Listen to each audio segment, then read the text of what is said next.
pig farmer is at the Iowa Pork Regional Conferences 24 for swine web. I have Dr. Brent Kaysen from the National Pork Board is going to be making a formal presentation in a little bit. But Dr. Brent, what are you hearing the producers asking you about what's going on in the industry, what we might be needing to pay attention to? Yeah, thanks for that, Leon. As you can imagine, the last 18 months is all about domestic demand and what is the Pork Board and the Checkoff investment doing on behalf of farmers like yourself to drive domestic demand. And hence why I'm here today in Nashville, and we'll spend 45 minutes to an hour talking about what your Checkoff dollars are being utilized for to try to drive this domestic demand for a pork product that we're all passionate about. Real good. Thank you, Dr. Brent. Speaking at the Iowa Pork Regional Conferences 24 for swine web. Thank you, Dr. Brent. The pig farmer at the Iowa Pork Regional Conferences 2024 for swine web. Dr. Chris Rodemaker is going to make a prepared presentation this afternoon for the participants. But Dr. Chris, what is the questions that you are hearing from producers asked of you that's not on your prepared list today?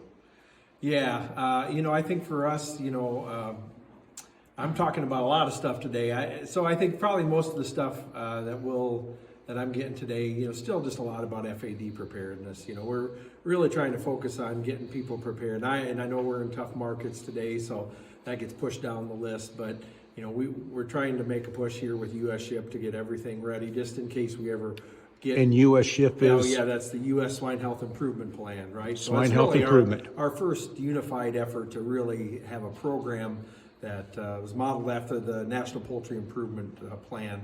So it's really our first effort to tackle disease in a unified fashion between producers, between veterinarians, between state and federal animal health officials.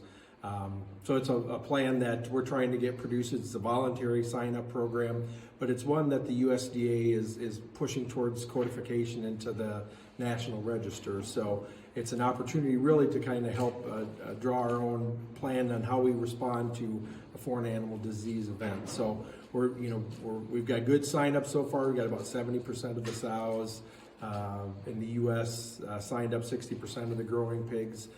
It's a voluntary program, but it doesn't really work unless you have almost universal participation. So we're kind of on a year three on a 5-year plan or program to try to get that universal participation. So we're just trying to get the word out just as often as we can to pig producers of all ages, all sizes, whether you're a commercial producer or an exhibition producer. So we just want to try to get that word out. We're going to continue to do that as much as we can. Thank you, Dr. Chris, the pig farmer from the Iowa Pork Regional Pork Conferences for swine web. Thank you, Dr. Chris. The pig farmer is at the Iowa Pork Regional Conferences 24 for swine web. Dr. Lee Schultz will be making a prepared presentation this afternoon. But my question is, Dr. Lee, what are you hearing from the producers about in the countryside when you're out and visiting right now? What question is most upon their mind?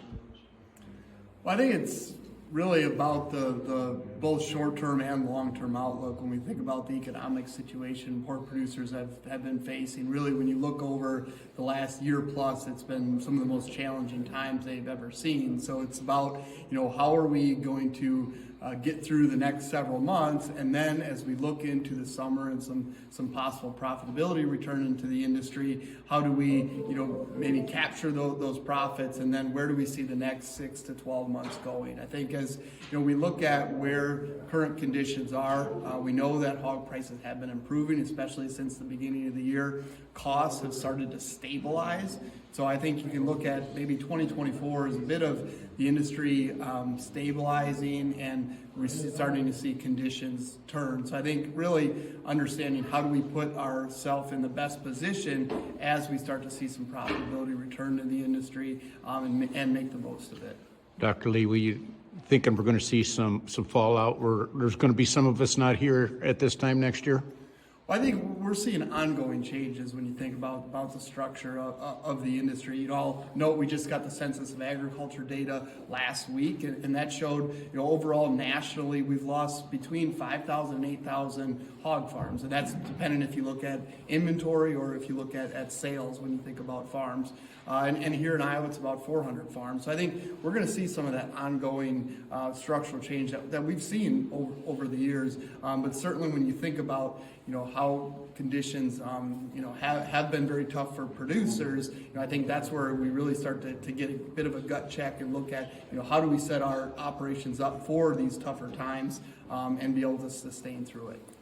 At the Iowa Pork Regional Conferences with Dr. Lee Schultz, the pig farmer for Swinewood. Thank you, Dr. Schultz.